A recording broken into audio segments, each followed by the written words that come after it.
வணக்கம் நண்பர்களே, இந்த வீடியோவில் ஃபேர் யூஸ் பாலிசினா என்ன, நாம் அதை எப்படி யூஸ் பண்ணலான்றதை நம்ம பார்க்க போகிறோம். அதாவது ஒரு காப்பிரைட் உள்ள ஒரு மெட்டீரியல்னா இமேஜாக இருக்கலாம், சாங்காக இருக்கலாம், வீடியோவாக இருக்கலாம். இது எதுவாக இருந்தாலும் ஒரு காப்பிரைட் உள்ள ஒரு மெட்டீரியலை நம்ம காப்பிரைட் ஓனருக்கே தெரியாமல் எடுத்து நம்ம வீடியோவில் யூஸ் பண்ணுறது அந்த ஃபேர் யூஸ் பாலிசின்னு சொல்லுவாங்க. ஒரு வீடியோவில் இந்த கண்டென்ட் தான் ஃபேர் யூஸ், இந்த கண்டென்ட் ஃபேர் யூஸ் இல்லைன்னு சொல்லிட்டு யூடியூப் டிசைட் பண்ணாது. அது காப்பிரைட் ஓனர்ஸ் தான் டிசைட் பண்ணுவாங்க. அந்த வீடியோக்கோ அந்த இமேஜுக்கோ அந்த ஆடியோக்கோ யார் ஓனராக இருக்காங்களோ அவங்க தான் அது ஃபேர் யூஸாக இல்லையான்னு சொல்லிட்டு முடிவு பண்ணுவாங்க. இந்த ஃபேர் யூஸ் பாலிசி ஒவ்வொரு கண்ட்ரிக்கும் ஒவ்வொரு ரூல்ஸ் இருக்குது. சில கண்ட்ரியில் ஃபேர் யூஸ்ன்னு சொல்ல மாட்டாங்க, ஃபேர் டீலிங்னு சொல்லுவாங்க. ஆனால் இது எந்த மாதிரி பேர் சொன்னாலும் இதோட வேலை ஒன்று தான். அதாவது காப்பிரைட் உள்ள ஒரு மெட்டீரியலை நாம் எடுத்து நம்ம வீடியோவில் யூஸ் பண்ணும்போது அது ஃபேர் யூஸ் வரும்னு சொன்னோம். ஆனால் அந்த ஃபேர் யூஸில் எதனா பிரச்சனை ஏற்பட்டுச்சுன்னா யூடியூப் அதுக்கு சம்மந்தப்படாது. நம்ம டேரெக்டாக கோர்ட்டுக்கு தான் போயிட்டு இதுக்கு ஒரு முடிவு கிடைக்கும். ஸோ இதுலேருந்து என்ன தெரியுதுன்னா, யூடியூப் தெளிவாக சொல்லிட்டாங்க, நீங்கள் ஃபேர் யூஸ் படி நீங்கள் வீடியோஸ் போடும்போது எனக்கும் அதுக்கும் எந்த சம்மந்தம் கிடையாது. காப்பிரைட் ஓனர் அனுமதிச்சா நீங்கள் அந்த வீடியோவை எடுத்து நீங்கள் யூஸ் பண்ணிக்கலாம். உங்கள் வீடியோக்கு நீங்கள் ஒரு காப்பிரைட் உள்ள மெட்டீரியலை எடுக்கும்பொழுது கண்டிப்பாக நீங்கள் அந்த ஓனர்கிட்ட நீங்கள் பர்மிஷன் கேட்டே ஆகணும். அப்படி கேட்காம நீங்கள் யூஸ் பண்ணீங்கன்னா அது காப்பிரைட் கிளைம் வரதுக்கு வாய்ப்பு இருக்கு.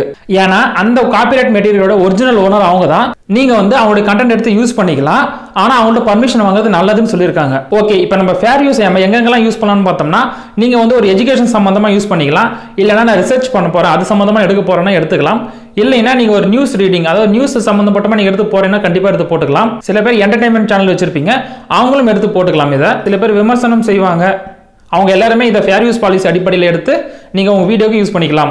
அப்படி அந்த காப்பிரைட் உள்ள மெட்டீரியல் நீங்கள் யூஸ் பண்ணும்போது கண்டிப்பாக நீங்கள் அவங்களுக்கு கிரெடிட் கொடுத்தே ஆகணும். அதாவது அந்த காப்பிரைட் மெட்டீரியலுடைய சொந்தக்கார யாரோ அவங்களுடைய நேமோ அவங்க கொடுக்குற அந்த மெத்தடை நீங்கள் கிரெடிட் மட்டும் கொடுக்காம டிஸ்கிரிப்ஷனில் நீங்கள் ஒரு டிஸ்க்ளைமர் ஆட் பண்ணுறது ரொம்ப நல்லது. அதாவது நான் ஃபேர் யூஸ் பாலிசி அடிப்படையில் தான் இந்த வீடியோவை எடுத்து நான் என்னோட வீடியோக்கு நான் யூஸ் பண்ணியிருக்கேன்றது நீங்கள் டிஸ்க்ளைமரில் சொன்னால் தான் அவங்களுக்கு தெளிவாக புரியும். இந்த மாதிரி டிஸ்க்ளைமரை நீங்க டிஸ்கிரிப்ஷன்ல யூஸ் பண்ணலாம். அப்படி இல்லைன்னா உங்க வீடியோ ஸ்டார்ட் ஆகும்போது நீங்க ஃப்ரண்ட்ல யூஸ் பண்ணலாம். அதாவது உங்க சேனலோட இன்ட்ரோ ஸ்டார்ட் ஆகிறதுக்கு முன்னாடியே நீங்க ஒரு சின்ன டிஸ்க்ளைமர் மாதிரி போட்டுருங்க. இந்த மாதிரி டிஸ்க்ளைமர் நீங்க நிறைய இடத்துல பார்த்திருப்பீங்க. பெரிய பெரிய யூடியூப் சேனல் ஓபன் பண்ணும்போது கண்டிப்பா இந்த டிஸ்க்ளைமர் வரதை நீங்க பார்த்திருப்பீங்க. நிறைய ஆட்ஸ் டிவியில் வரும்போது இந்த மாதிரி டிஸ்க்ளைமர் போட்டு நீங்க பார்த்திருப்பீங்க. ஒவ்வொரு டிஸ்க்ளைமரும் ஒவ்வொரு பர்பஸ்க்கு ஏற்ற மாதிரி மாறினே இருக்கும். இப்படி ஃபேர் பாலிசி அடிப்படையில் நீங்க காப்பிரைட் மெட்டீரியல் எடுத்து நீங்க உங்க வீடியோக்கு யூஸ் பண்ணிட்டீங்க, இந்த மாதிரி கிரெடிட் கொடுத்துட்டீங்க, டிஸ்கிரிப்ஷன்லயும் இந்த மாதிரி டிஸ்க்ளைமர் நீங்க ஆட் பண்ணிட்டீங்க, இப்போ எனக்கு எந்த பிரச்சனையுமே வராதுன்னு நினைச்சீங்கன்னா அது தப்பு. கண்டிப்பா உங்களுக்கு பிரச்சனை வரும். அதாவது இந்த காப்பிரைட் ஓனர் நினைச்சாங்கன்னா கண்டிப்பா உங்களுக்கு காப்பிரைட் ஸ்ட்ரைக் கொடுக்க வாய்ப்பு இருக்கு. எப்படி உங்களுக்கு காப்பிரைட் கிளைம் வரும்னா, நீங்க ஃபேர் யூஸ் பாலிசி அடிப்படையில் தான் நீங்க அந்த வீடியோ எடுத்து மேக் பண்ணி போட்டுருக்கீங்க. இருந்தாலும் உங்களுக்கு காப்பிரைட் கிளைம் வருதுன்னா அது எப்படி வருது? அதாவது என்ன சொல்றாங்கன்னா, நீங்க என்னோட வீடியோவை யூஸ் பண்ணிக்கங்க, ஆனா அந்த வீடியோ நீங்க மானிடைஸ் பண்ணக்கூடாதுன்னு சொல்றாங்க. அதாவது அந்த வீடியோ வச்சு நீங்க மணி ஏர்ன் பண்ணக்கூடாதுன்னு சொல்றாங்க. ஃபேர் யூஸ் பாலிசின் அடிப்படையில் சில யூடியூப் சேனல் என்ன பண்றாங்கன்னா, அந்த கண்டென்ட்டை மொத்தமாவே எடுத்து யூஸ் பண்ண ஆரம்பிச்சிடுறாங்க. ஒரு குறிப்பிட்ட லார்ஜ் கண்டென்ட் உள்ள ஒரு மெட்டீரியல் எடுத்து நீங்க அப்படியே யூடியூப் சேனல்ல அப்லோட் பண்ணீங்கன்னா கண்டிப்பா உங்களுக்கு காப்பிரைட் ஸ்ட்ரைக் வந்தே தரும். அடுத்து பார்த்தோம்னா, ஒரு காப்பிரைட் உள்ள ஒரு மெட்டீரியல்ல ஒரு முக்கியமான பகுதி இருக்கும். அந்த முக்கியமான பகுதி மட்டுமே நீங்க எடுத்து உங்க வீடியோல அப்லோட் பண்ணீங்கன்னா அதுக்கும் உங்களுக்கு காப்பிரைட் ஸ்ட்ரைக் வர வாய்ப்பு இருக்கு. ஒரு காப்பிரைட் உள்ள ஒரு வீடியோல மெயின் ஹார்ட்டை நீங்க எடுத்து யூஸ் பண்ணும்போது காப்பிரைட் ஓனருக்கு கண்டிப்பா இது தெரியும். அவங்க ஸ்ட்ரைக் கொடுக்கிறதுக்கு உங்களுக்கு வாய்ப்பு இருக்கு. நீங்க இந்த மாதிரி வீடியோஸ் எல்லாம் எடுத்து போடும்போது காப்பிரைட் உள்ள அந்த வீடியோவை விட உங்க வீடியோ அதிகமான வியூஸோ அதிகமான ரீச்சோ கிடைச்சிருச்சுன்னா அதுக்கும் உங்களுக்கு காப்பிரைட் ஸ்ட்ரைக் வர வாய்ப்பு இருக்கு. நம்ம மேல ஆல்ரெடி பார்த்த அந்த எஜுகேஷன் அண்ட் ரிசர்ச் பர்பஸ்க்கு மட்டும் தான் நீங்க யூஸ் பண்ணணும். சப்போஸ் நீங்க வேற எதுக்குன்னா யூஸ் பண்ணி அந்த மெயின் கண்டென்ட், அதாவது காப்பிரைட் உள்ள அந்த கண்டென்ட்டை நீங்க சொல்ற விஷயம் பாதிச்சிச்சுன்னா, அதாவது அவங்க எடுக்கிற ப்ராஃபிட்டுக்கு எதனா லெஸ் ஆயிடுச்சுன்னா கண்டிப்பா உங்களுக்கு காப்பிரைட் கிளைம் வரும். உங்க சேனலுக்கு பெரிய பாதிப்பே ஏற்படும். ஓகே ஃப்ரெண்ட்ஸ், இதெல்லாம் ஃபேர் யூஸ் பாலிசி அடிப்படையில் வருது.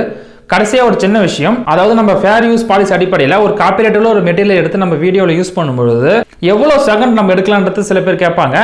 சில பேர் 7 செகண்ட், சில பேர் 5 செகண்ட் சொல்லுவாங்க. என்ன பொறுத்த வரைக்கும் நீங்க 1 செகண்ட் யூஸ் பண்ணா கூட அதுக்கு உங்களுக்கு காப்பிரைட் ஸ்ட்ரைக் வரதுக்கு வாய்ப்பு இருக்கு. இது எல்லாமே அந்த காப்பிரைட் ஓனருடைய கையில தான் இருக்கு. அதனால நீங்க ஃபேர் யூஸ் பாலிசி அடிப்படையில் ஒரு வீடியோவோ அல்லது ஒரு சாங்கோ போடும்போது கண்டிப்பா உங்களுக்கு எப்பயாச்சும் அந்த காப்பிரைட் ஸ்ட்ரைக் வரதுக்கு வாய்ப்பு இருக்கு. ஸோ நீங்கள் யூடியூப் சேனல் ஓப்பன் பண்ணுறீங்கன்னா கண்டிப்பாக ஃபேர் யூஸ் பாலிசி அடிப்படையில் யூஸ் பண்ணும்போது அந்த டிஸ்க்ளைமர் கண்டிப்பாக போடுங்க. அந்த டிஸ்க்ளைமர் என்ன டிஸ்பிளேல கொடுக்குறேன். நீங்கள் ஃபேர் யூஸ் பாலிசி அடிப்படையில் ஒரு வீடியோ எடுத்து போடும்போது அந்த வீடியோட சைஸ் எவ்வளோ இருக்குன்றதை பார்த்துங்க.